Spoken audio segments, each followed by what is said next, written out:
નમસ્કાર વિદ્યાર્થી મિત્રો, ધોરણ 12 ભૌતિક વિજ્ઞાનના પહેલા ચેપ્ટરના છેલ્લા લેક્ચરમાં આપણે વિદ્યુત ડાયપોલ અને વિદ્યુત ડાયપોલની અક્ષ ઉપર વિદ્યુત ક્ષેત્ર કેટલું હોય એની વાત કરી હતી.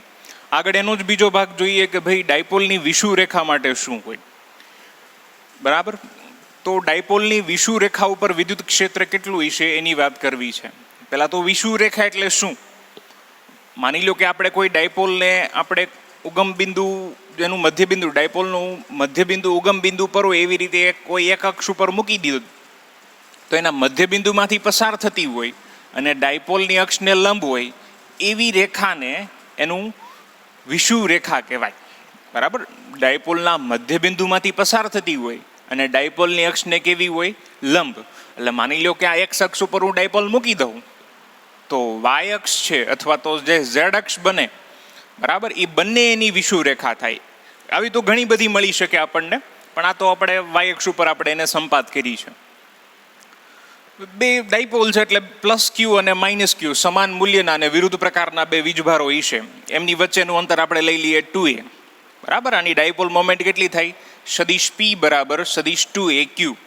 બરાબર, આવી ડાયપોલનું મધ્યબિંદુ ઉગમ બિંદુ ઉપર રહે એવી રીતે આપણે એને મૂકેલ છે. એટલે આ એનું મધ્યબિંદુ છે, એને ઉગમ બિંદુ ઓરિજિન ઉપર ઓ ઉપર મૂકી દીધું આપણે. આ માઇનસ ક્યુ પ્લસ ક્યુ, માઇનસ ક્યુ પ્લસ ક્યુ વચ્ચેનું અંતર આપણી પાસે 2a હોય તો ઉગમ બિંદુથી માઇનસ ક્યુનું કે ઉગમ બિંદુથી પ્લસ ક્યુનું ડિસ્ટન્સ થાય a. બરાબર, હવે આપણે શું કરવું છે તો કે ઉગમ બિંદુથી r અંતરે એની વિષુવરેખા ઉપર, બરાબર, ડાયપોલના મધ્યબિંદુથી વિષુવરેખા ઉપર આવેલ બિંદુ p છે, જેનું અંતર કેટલું છે? r. આ બિંદુએ આપણે શું કરવું છે? વિદ્યુત ક્ષેત્ર મેળવવું છે. બરાબર, હવે આ r છે, આ a છે. આપણે જ્યારે ક્ષેત્રની વાત કરીએ ત્યારે આપણે વિદ્યુત ભારથી એના અંતરની વાત કરવી. તો તમે જુઓ તો અહીં તો એક કાટકોણ ત્રિકોણ બન્યો, પાયથાગોરસ થિયરમનો યુઝ કરું તો આ કેટલું મળે? r² + a². આ એટલું જ થાય ને, a અને r એટલે √r² + a². એટલે OP બરાબર r, AP કહું કે BP કહું કેટલું થાય? √r² + a². બંને ડિસ્ટન્સ સરખા થશે. પછી છેલ્લા લેક્ચરમાં મેં તમને કીધું હતું કે ભાઈ વિદ્યુત ભાર ધન કે ઋણ કોઈ પણ હોય, પણ એક વખત તમે ક્ષેત્ર અથવા તો બળની દિશા નક્કી કરી નાખો પછી એ ધન છે કે ઋણ એ નહીં જોવાનું. તો અહીં આપણે કંઈક એવું કરીએ. આ ધન વીજભાર છે. ધન વીજભારને કારણે ક્ષેત્ર બહારની તરફ હોય ને, તો આપણે P બિંદુ પાસે ધન વીજભારને કારણે જે ક્ષેત્ર છે, બરાબર, E+ એની દિશા આ તરફની, એટલે કે B થી P તરફની અથવા તો પ્લસ Q થી P તરફની લેવી પડે. બરાબર, આ ઋણ વીજભાર છે માઇનસ ક્યુ. ઋણ વીજભાર માટે ક્ષેત્ર રેખાઓ અંદર તરફ હોય, એટલે આ દિશા, આ ક્ષેત્રની દિશા એટલે કે સદિશ E- ની દિશા છે, P થી -Q તરફ લેવી પડે. વિદ્યુત ભારનું મૂલ્ય સરખું છે, અંતર પણ સરખું છે, એટલે આપણે ક્ષેત્રની વાત કરવી. હવે પ્લસ ક્યુ વિદ્યુત ભારને કારણે બિંદુ P પાસે વિદ્યુત ક્ષેત્ર E+ KQ/r², એટલે અંતરનો વર્ગ, KQ ના છેદમાં 2 વચ્ચેના અંતરનો વર્ગ. એટલે અંશમાં KQ આવ્યું, છેદમાં અંતર જુઓ તો વર્ગમૂળમાં r² + a² છે, એનો વર્ગ કરવું એટલે વર્ગમૂળ નીકળી જાય, કૌંસમાં r² + a² into P caret. P ની દિશાનો એકમ સદિશ લીધો છે. બરાબર, કારણ કે મૂલ્યની સાથે દિશા હોવી જોઈએ, પણ આ ખરેખર અહીંયા P કેરેટ કરતા આપણે એવું કહી દઈએ પ્લસ Q થી P ની દિશા. આ પ્લસ Q થી P ની દિશા આમનું, બરાબર, આ તરફની દિશા લેવાની થાય. એ કોના કારણે છે? પ્લસ Q ના કારણે છે. હવે માઇનસ Q ને કારણે મેળવવું હોય, બરાબર, માઇનસ Q વિદ્યુત ભારને કારણે P પાસે ક્ષેત્ર મેળવીએ તો આને આપણે નામ આપી દઈએ E-. મૂલ્ય KQ upon અંતરનો વર્ગ. અંતર તો √r² + a² છે, એનો વર્ગ કરવો એટલે ખાલી વધે શું? કૌંસમાં r² + a² સદિશ P. હવે આની દિશા કઈ? તો મેં હમણાં કીધું એમ કે ભાઈ એ ભલે ઋણ રહ્યો, પણ મેં દિશા નક્કી કરી લીધી કે ભાઈ P થી આ બાજુ જોવાનું, અંદર તરફ હોવાનું. એટલે મેં ત્યાં જો માઇનસ નથી લખ્યું અહીંયા, બરાબર, એટલે P થી -Q તરફની દિશાનો સદિશ. આ બંને તો સદિશ છે. બરાબર, હવે અહીં જુઓ તો બેના મૂલ્ય કેવા છે? E+ કહું કે E- કહું, બેના મૂલ્ય સરખા. સમીકરણ 1 અને 2 પરથી જોવું જોઈએ. E plus equals to E minus which is equals to KQ upon R² plus S² થાય. બરાબર, તો આ બેયના મૂલ્ય સરખા આવ્યા. હવે જો આ બંને સદિશ, જો આ થીટા હોય તો આ થીટા જ બને, આ થીટા છે તો આ પણ થીટા જ બને. E પ્લસ અને E માઇનસના ઘટકો મેળવું તો E પ્લસનો સાઇન ઘટક ઉપર અને કોસ ઘટક આ બાજુ મળે. એવી રીતે E માઇનસની વાત કરું તો સાઇન ઘટક નીચે અને કોસ ઘટક આ બાજુ મળે. એટલે P પાસે તમે સદિશ E પ્લસ અને સદિશ E માઇનસના ઘટકો લેશો તો એમાં E પ્લસ સાઇન થીટા અને E માઇનસ સાઇન થીટા ઘટકો છે એ સમાન મૂલ્યના થશે અને વિરુદ્ધ દિશાના. એટલે એ બે એકબીજાની અસરને શું કરી નાખશે? નાબૂદ કરી નાખશે. વૈધા ક્યાં ઘટકો? કોસ ઘટકો. તમે જો બંને એક જ દિશાના છે એટલે એક જ દિશાના હોય તો તેમનો સીધો સરવાળો થાય. બીજું જુઓ તો આ જે ક્ષેત્ર મળે છે પરિણામી ક્ષેત્ર, એ આ બેના સરવાળા જેટલું જ થશે. એટલે કે જે મેં E માઇનસ નામ આપ્યું છે એ આ બેનો સરવાળો, પણ એ કઈ દિશાનો છે તો કે પ્લસ Q થી માઇનસ Q ની દિશાનો.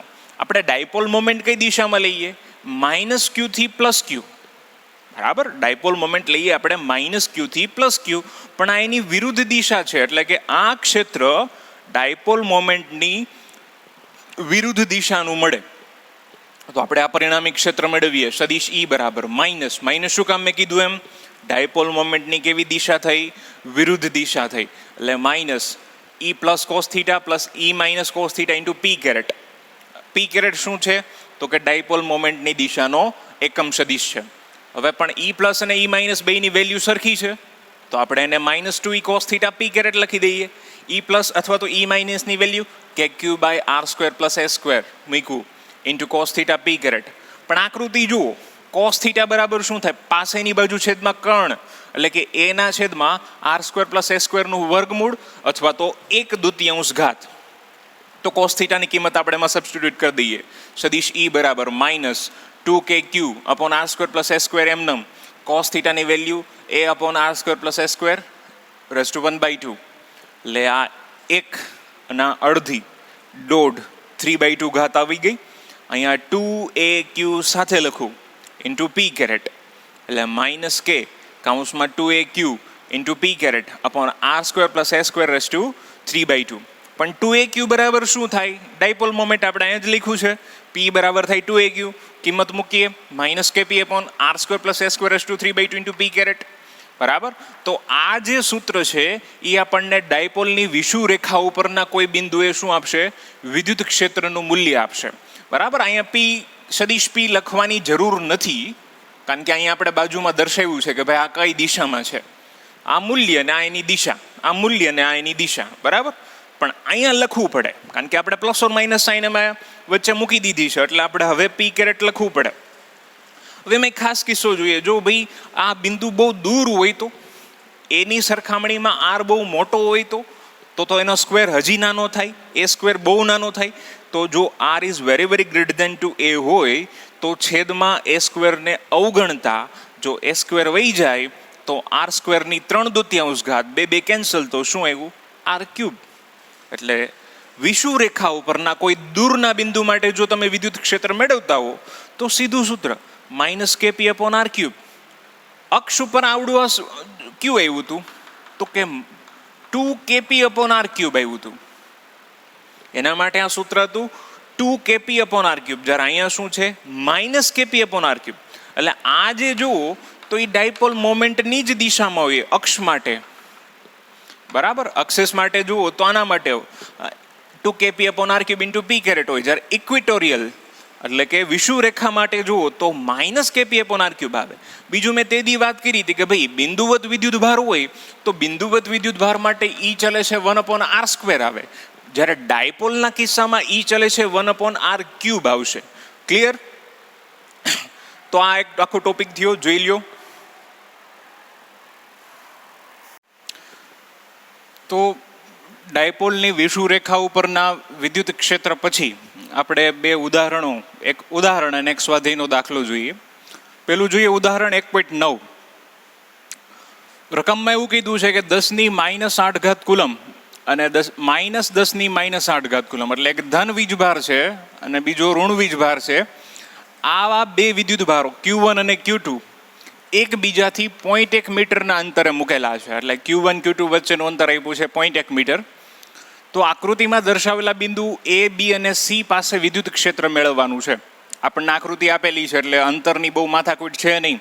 અહીંયા Q1 મૂકેલો છે, અહીંયા Q2 મૂક્યો છે, બે વચ્ચેનું અંતર 0.1 મીટર. 3 બિંદુઓ, એક A Q1 Q2 ના મધ્ય બિંદુ ઉપર, બીજો B Q1 થી ડાબી તરફ 0.05 મીટર અંતરે, અને ત્રીજો C A અને B એટલે કે Q1 અને Q2 બંનેથી 0.1 મીટરના અંતરે મૂકેલા છે. બરાબર. આ ત્રણેય બિંદુ પાસે પરિણામી ક્ષેત્ર આપણે મેળવવું છે. જોઈએ તો આખું અંતર જુઓ તો 0.1 મીટર છે, તો એનું અડધું જુઓ એટલે 0.05 મીટર બંને માટે થશે. Q1 થી A અને Q2 થી A બે કેટલું થશે? 0.05 મીટર. મેં તમને કીધું એમ કે ભાઈ વિદ્યુત ભાર ધન કે ઋણ હોય, પણ તમે એક વખત ક્ષેત્રની દિશા નક્કી કરી નાખો પછી નથી જોવાનું આપણે એ ધન છે કે ઋણ. એવું જ આપણે કંઈક A સાથે કરીએ. હવે A પાસે ક્ષેત્ર મેળવવું હોય તો આપણી પાસે ક્ષેત્રનું સૂત્ર છે E બરાબર KQ/R². પણ હવે A પાસે બેયને કારણે હોય, Q1 અને Q2 બેયને કારણે. હવે Q1 ધન છે એટલે એના માટે ક્ષેત્ર 12 તરફ હોય, એટલે 12 તરફની દિશા જુઓ A માટે, એટલે આવડી આ દિશા થાય. એને આપણે નામ આપ્યું E1A. Q2 ઋણ છે, અંદરની તરફ ક્ષેત્ર હોય, એટલે Q1 Q2 માટે જો તો એ બિંદુ પાસે ક્ષેત્રની દિશા આવડી આ થશે, એને નામ આપ્યું E2A. બરાબર. એટલે મેં દિશા નક્કી કરી લીધી છે. હવે હું એ નહીં જોઉં એ ધન છે કે ઋણ, બે એક જ દિશાના છે, એટલે એ પાસે ક્ષેત્રનો સીધો શું થશે? સરવાળો. E1A વત્તા E2A. KQ/R² ઉપરથી જોઈએ K 9 × 10⁹ Q બે હરખા જ છે 10⁻8. R એટલે Q1 થી A સુધીનું અંતર 0.05 નો વર્ગ. આવી જ રીતે E2A માટે જુઓ તો KQ/R² એટલે કે 9 × 10⁹. બીજા વિદ્યુત ભારનું મૂલ્ય 10⁻8. એ માઇનસ છે પણ મેં કીધું એમ દિશા નક્કી કરી લીધી આપણે. R² એટલે 0.05 નો સ્ક્વેર. આનું સાદુરૂપ આપો 3.6 × 10⁴. આનું એટલું જ આવે 36 દુ 72. એટલે E પાસેનું ક્ષેત્ર થાય 7.2 × 10⁴ ન્યૂટન પ્રતિ કુલમ. હવે દિશા જુઓ તો બે એક જ દિશાના છે, એટલે એનો સરવાળો આ બાજુ જ આવવાનો છે. એટલે પરિણામી ક્ષેત્ર A ની જમણી તરફ આ તરફનું ક્ષેત્ર આવે. હવે B પાસે જોઈએ. બરાબર. હવે B પાસે ક્ષેત્ર મેળવો તો Q1 ધન છે, એટલે B પાસે ક્ષેત્ર ધન વીજભારને કારણે બહાર તરફ, એટલે 1B છે એ આ ડાયરેક્શનમાં હોય, ધનથી બહાર તરફ લઈએ એટલે આપણે E1B લઈએ. પણ Q2 ઋણ છે એટલે અંદર તરફ, એટલે આમનું હોય તો E2B વિરુદ્ધ દિશાનું થાય. બરાબર. એટલે E1B ની E2B વિરુદ્ધ દિશાના હોય તો B પાસેનું પરિણામી ક્ષેત્ર મેળવવા માટે આપણે બેની શું કરવી પડે? બાદબાકી. E1B - E2B. E1B જુઓ તો KQ/R² પ્રમાણે 9 × 10⁹ × 10⁻8. અંતર જુઓ Q1 થી B નું અંતર છે 0.05 એનો વર્ગ, ઓછા KQ/R² પ્રમાણે પાછું જોઈએ તો 9 × 10⁹ એને × 10⁻8. પણ Q2 થી B નું અંતર જુઓ તો આ 0.1 અને આ 0.05 એટલે ટોટલ થયું 0.15 મીટરનો સ્ક્વેર. આનું સાદુરૂપ આવશે 3.6 × 10⁴. આનું સાદુરૂપ આવશે 4 × 10⁵. પણ આપણે 4 લઈ લઈએ એટલે 0.4 × 10⁴ લખી શકાય. 3.6 માંથી 0.4 જાય એટલે EB એટલે કે B પાસેનું પરિણામી ક્ષેત્ર 3.2 × 10⁴ ન્યૂટન પર કુલમ આવે. હવે દિશા કઈ આવશે પરિણામી? તો જો Q1 નજીક છે જ્યારે Q2 દૂર છે, એટલે Q1 ની અસર વધારે થાય જ્યારે Q2 ની અસર ઓછી થાય. એટલે Q1 ને કારણે ક્ષેત્ર કઈ તરફ હોય? ડાબી તરફ છે. તો પરિણામી ક્ષેત્ર પણ કઈ તરફનું હોવાનું છે? ડાબી તરફનું જોવાનું છે. એટલે B પાસેનું પરિણામી ક્ષેત્ર આપણને B ની ડાબી તરફનું મળે. આવી જ વાત કરીએ બિંદુ C માટે. બિંદુ C પાસે ક્ષેત્ર જોઈએ તો ધનને કારણે બહાર તરફ, હમણાં જ આપણે ડાયપોલની વિષુવરેખા માટે જોયું ને, બહાર તરફ એટલે આ E1C, અંદર તરફ એટલે E2E. આ ખૂણો છે 60 નો હોય, સિમિલરલી આ ખૂણો પણ 60 નો હોય, એટલે ટોટલ એંગલ બને 1C અને 2C વચ્ચેનો 120 ડિગ્રીનો ખૂણો બને 1C અને 2C. એટલે એકને કારણે C પાસે અને બેને કારણે C પાસે. બરાબર. બે વચ્ચેનો ખૂણો 120 ડિગ્રીનો છે. હવે બે માટે જો તો વિદ્યુત ભારના મૂલ્ય સરખા અને અંતર એ સરખું, એટલે ક્ષેત્રનું મૂલ્ય સરખું થાય. E1c બરાબર E2c 9 ગુણ્યા 10⁹ કેની વેલ્યુ છે, વિદ્યુત ભારની કિંમત થાય 10⁻8, અંતર 0.1 એને આપણે ER નામ આપી દઈએ તો આ ER ની કિંમત આપણને મળશે 9 ગુણ્યા 10⁻3. આવું પણ બંને સદિશો છે ને, E1c ને E2c એમની વચ્ચેનો એંગલ 120 ડિગ્રી છે, 120. તો પરિણામી સદિશ મેળવવા માટેનું આપણું 11માનું સૂત્ર છે જ a² + b² + 2ab cos θ. એમાં કિંમત મૂકી દઈએ તો ER² + 2ER² cos 120 થાય -1/2, 2 જાય, પ્લસ ER² ER² કેન્સલ, તો વધે શું ખાલી ER. એની કિંમત તો આપણને મળી ગઈ છે 9 ગુણ્યા 10⁹. હવે તમે જુઓ આ પરિણામી ક્ષેત્ર કઈ બાજુ મળે છે, તો અહીંથી ખબર પડે ને. આના જે 120 ડિગ્રીનો ખૂણો છે એના ખૂણાના દ્વિભાજક ઉપર, એટલે અહીંથી ને 60 ડિગ્રી થાય ને અહીંથી ને 60 ડિગ્રી થાય, બરાબર વચ્ચેથી હોય. અને એ દિશા જુઓ તો C ની જમણી તરફ થાય, બરાબર. તો આ ABC પાસેનું, ત્રણેય પાસેનું ક્ષેત્ર આપણે મેળવી લીધું. હવે વધારે એક સ્વાધ્યાયનો દાખલો જોઈએ, 9મો, જે ડાયપોલ ઉપરનો જ છે. એક તંત્ર છે, બે વિદ્યુત ભારો ધરાવે છે, એમાં એકનું નામ છે QA, કિંમત છે વિદ્યુત ભારની 2.5 ગુણ્યા 10⁻7 કુલમ. બીજો વિદ્યુત ભાર છે QB, કિંમત છે -2.5 ગુણ્યા 10⁻7 કુલમ. એનો સ્થાન સદિશ આપ્યો છે 0 0 -15 સેન્ટીમીટર. હવે જો x y z, એનો મતલબ એ z અક્ષ ઉપર મૂક્યો છે, એમાં એના અહીંયા માઇનસ છે એટલે ઋણ z અક્ષ ઉપર મૂકેલો હોય QA, બરાબર.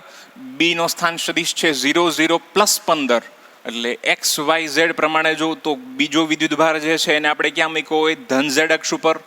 આપણને પૂછ્યું છે તંત્રનો કુલ વીજભાર કેટલો થશે અને ડાયપોલ મોમેન્ટ કેટલી થશે. કુલ વીજભાર મેળવવા માટે આપણે વિદ્યુત ભારોનો બેઝિક સરવાળો કરીએ. Q બરાબર થાય QA + QB.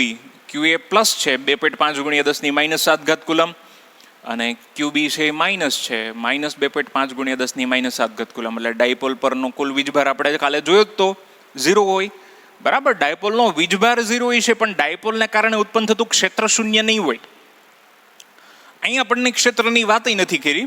જોઈએ બીજામાં ડાયપોલ મોમેન્ટ શોધવાની કીધી છે. હવે ડાયપોલ મોમેન્ટ P બરાબર થાય 2aq, એટલે આપણે બે વિદ્યુત ભારો વચ્ચેનું અંતર મેળવવું પડે, બરાબર. અહીં જુઓ આ QA 0 0 -15, આ ઉગમ બિંદુ O હોય, બરાબર. એટલે આ R2 થયો, R1 થયો, આ R2 થયો, એ Z + Z અક્ષ ઉપર છે, આ -Z અક્ષ થઈ, આ +Z અક્ષ થઈ, એટલે આ R2 R1 આ R2. તો 2A બરાબર B થી A ની દિશા, B થી A ની દિશા થાય અંતિમ માઇનસ પ્રારંભિક. આમ જુઓ તો આ પ્રમાણે જુઓ તો R1 - R2 0 0 -15 ઓછા 0 0 +15, એટલે આ 2A ના યામ કેવા આવશે 0 0 -30. એનું મૂલ્ય તો આવડું વાત થઈ 30 સેન્ટીમીટર.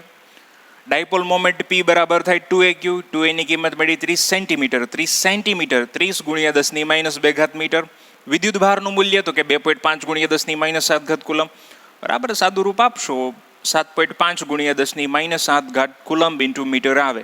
પણ ડાયપોલ મોમેન્ટ જુઓ તો ધન વીજભારથી કઈ દિશામાં આવશે, ઋણ વીજભારથી ધન વીજભારની દિશામાં આવે. ક્ષેત્ર જુઓ, ક્ષેત્ર ધનથી ઋણ હોય, પોઝિટિવ ટુ નેગેટિવ. પણ ડાયપોલ મોમેન્ટ જુઓ તો એ ઊંધું હોય, ઋણથી ધન તરફ. એટલે QB ઋણ છે ને QA ધન છે ને, QB ઋણ અને QA ધન, એટલે ડાયપોલ મોમેન્ટ B થી QB થી QA તરફ, એટલે કે ઋણ Z અક્ષ ઉપર આ ડાયપોલ મોમેન્ટની દિશા લેવાની થાય, બરાબર. તો જોઈ જો આ બંને દાખલા.